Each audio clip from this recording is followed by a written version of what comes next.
Welcome, Logic students. This is your brief video for our week 12 of Logic. And unfortunately, we cannot be together today, but I wanted to just go over a couple of things that we were going to do in class so that you have everything that you need. So you should also, along with this video, you should have also received a link to our Google Form quiz. So this is quiz number 3. Excuse me, it's the final quiz of the semester. So I would ask that you please use the honor system and do your best to take the quiz without any notes or help. It's just 10 questions. It goes right along with what we covered in class last week as our review. So if you have those notes and you study them, you should be fine.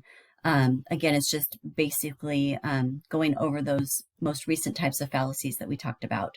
So go ahead and follow the link, take the quiz. I'll get notified as soon as you complete it. And my goal is that once I have all the quizzes done and have collected all of your homework, then I should have grades done by the second week of December. So the week of December 6th, I think that is. So you should be getting an email from me that week with your grade for this first semester. Okay, so I will have a basket in my classroom on Monday. So if you come Monday for classes, you can stop in my classroom. No one will probably be in there, but there will be a basket on the table. The normal homework basket will be on the table. You can leave your homework in the basket, and I will make sure that I get that picked up sometime on Monday and get all those things graded. So speaking of homework, I did want to share this slide with you. So once you have completed your homework for week 11, go ahead and pull it out and take a look. These are the answers. So I wanted to give you the answers just so that you're clear on and give you a little explanation of why they are, which type of fallacy they are, if they are one, indeed. So as you can see, 8 and 9 are not fallacies, but the other 8 are. And so there's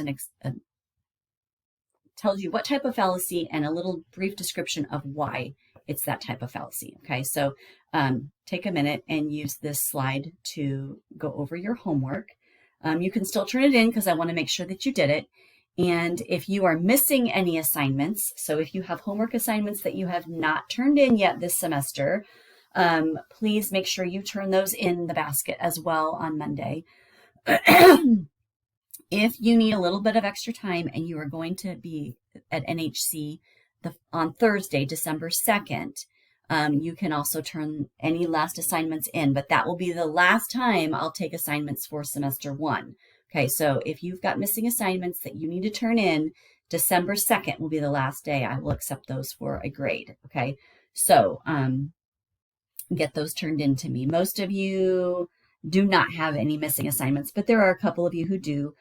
Just due to absences or whatnot. So make sure you get those turned in. If you're not sure which assignments you're missing, you can send me an email and I will go through and check and see which ones I do not have. But otherwise, I don't have any new assignments for the break. It's going to truly be a break, so you do not have any logic homework over the break.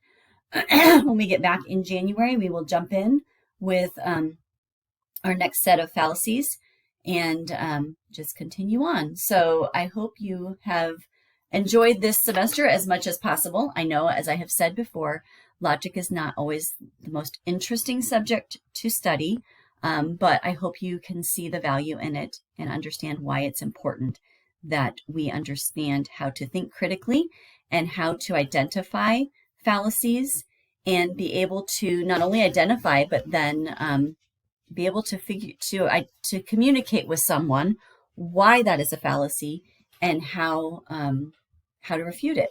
So I hope you all have a wonderful Thanksgiving and a wonderful Christmas if I don't see you before January. And I look forward to seeing you all again in January. Take care.